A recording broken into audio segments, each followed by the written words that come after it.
مولا فرماتے جو جتنا متقی ہوتا ہے، جتنا عظیم تقوی کے درجے پر ہوتا ہے، جب وہ وہاں سے گرتا ہے تو اتنا نیچا گرتا ہے، اس کی مثال نہیں ملتی۔ دنیا میں 4 طرح کے لوگ ہیں۔ ایک وہ ہیں جو اچھے ہیں لیکن اچھائی کرنے میں بھی برے ہیں تو اچھے لیکن اچھائی کرنے میں بھی برے ہیں۔ مثال کے طور پہ آپ ایک مومن سے قرضہ لینے گئے، اس نے پیسے تو دیے آپ کو، لیکن آپ کو اتنے تانے دیے کہ آپ نے کہا پھر کبھی مر بھی جاؤں میں اس سے قرضہ نہیں لوں گا۔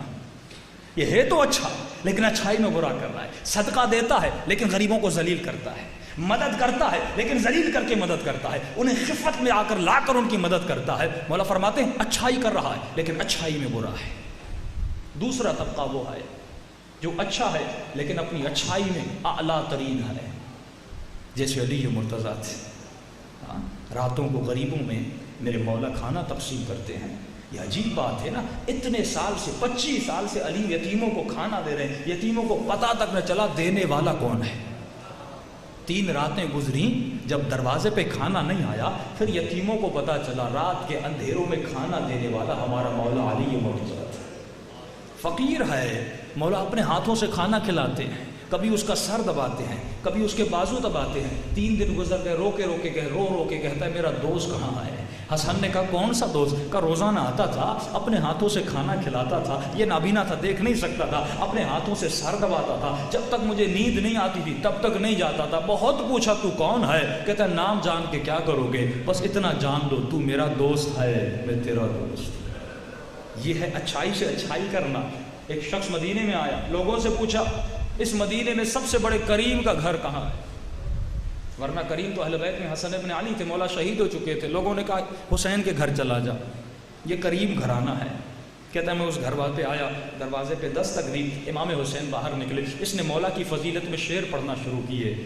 کہا اے حسین تو بھی کریم ہے، تیرا بابا بھی کریم تھا، تیرے بابا کے در سے کوئی خالی ہاتھ نہیں گیا، کیا ہو سکتا ہے میں سائل ہوں تیرے در سے خالی چلا جاؤں؟ اتنا سننا تھا۔ امام حسین نے کہا تھوڑی دیر ٹھہر جا، دروازے کو بند کیا، گھر کے اندر گئے، مولا نے ایک رومال اٹھایا سفید، وہ کمرے میں رکھ دیا۔ امام نے سارے گھر والوں کو کہا جس کے پاس جو ہے اللہ کی راہ میں دینا چاہتا ہے، اللہ کے بندے کو خوش کرنا چاہتا ہے، وہ رومال میں ڈال دے۔ امام کے پاس جتنے پیسے تھے مولا نے رکھے، بیویوں کے پاس بالیاں تھیں، اگر کوئی زیور تھے وہ اس میں رکھ دیا۔ امام نے بند کیا۔ اب مولا دیتے کیسے ہیں؟ فرمایا حسین نے تھوڑا سا دروازہ کھولا، اتنا کھولا کہ مولا کا ہاتھ وہاں سے باہر چلا جائے۔ امام نے ہاتھ نکال کے اس کے ہاتھ میں رکھا، اس نے شعر پڑھے تھے حسین تو کریم ہے، کریم کا بیٹا ہے۔ امام نے فرمایا ہاں میں کریم ہوں لیکن مجھے معاف کرنا اگر یہ تیرے لیے کم ہو۔ حسین معذرت چاہتے ہیں، اتنا کہنا تھا، وہ زار و قطار رونے لگا، کہتے کتنے آپ کریم ہیں، یہ میں نے جتنا مانگا تھا اس سے بھی زیادہ ہے۔ امام حسین کے قدموں کو چوم کے چلا جاتا ہے۔ یہ کردار ہے، اچھائی کرو تو ایسی کرو کہ دنیا تمہاری اچھائی کو یاد رکھے۔ ایران کے بہت بڑے عالم دین تھے، ان کے گھر میں ایک چور چوری کرنے آیا، گھر کے اندر گیا، قبلہ صاحب کا گھر بہت سادہ سا گھر تھا، بہت عارف باللہ تھا، جو اپنے کردار کے ذریعے سے لوگوں کو تبدیل کرتے تھے۔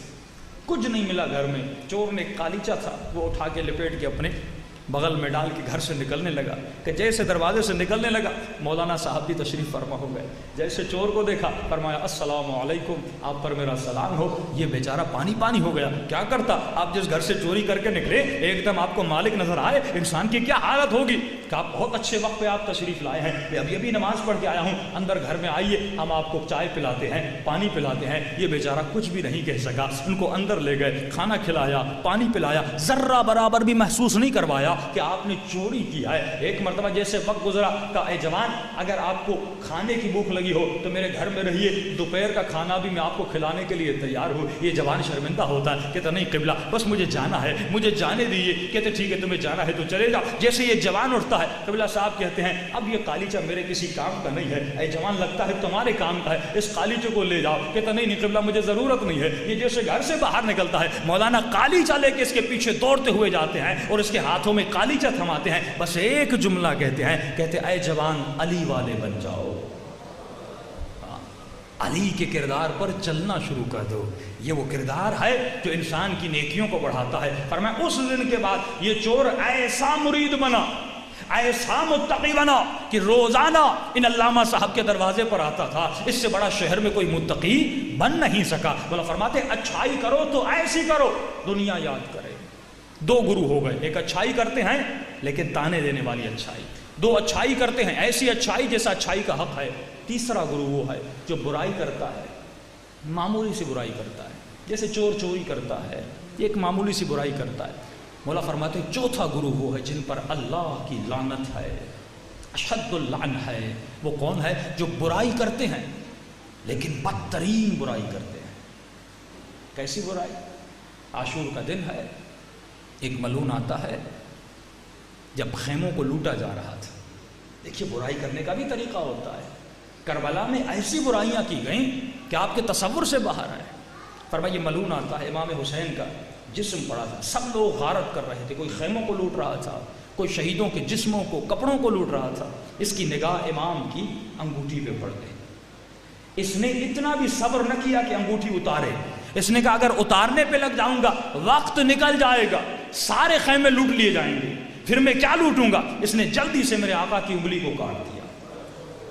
یعنی برائی کی، لیکن ایسی برائی کی کہ اہل بیت کے سینوں پہ زخم چھوڑا۔ یہ جملہ یاد رکھیے، فرمایا اگر لشکر یزید چاہتا تو ودن 10-15 یا 1 گھنٹہ یا 2 گھنٹہ یا زیادہ سے زیادہ 3 گھنٹے میں سارے شہداء کو شہید کر دیتا۔ وجہ کیا تھی؟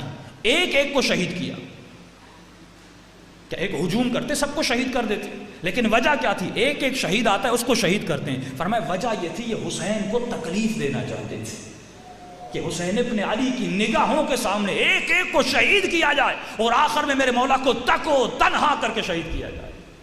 فرمایا بد ہے، بدی کر رہا ہے، لیکن ایسی بدی کر رہا ہے کہ اس سے بڑا کوئی بدتر نہیں۔ اسی لیے امام فرماتے ہیں اگر تقویٰ کے اعلیٰ ترین مقام پہ پہنچ جاؤ تو یہ بات یاد رکھنا، جب تو اس مقام سے گرے گا اگر تکبر اور عجب میں آئے گا تو اے مومن ایسا گرے گا، ایسا گرے گا تم نے تصور نہیں کیا۔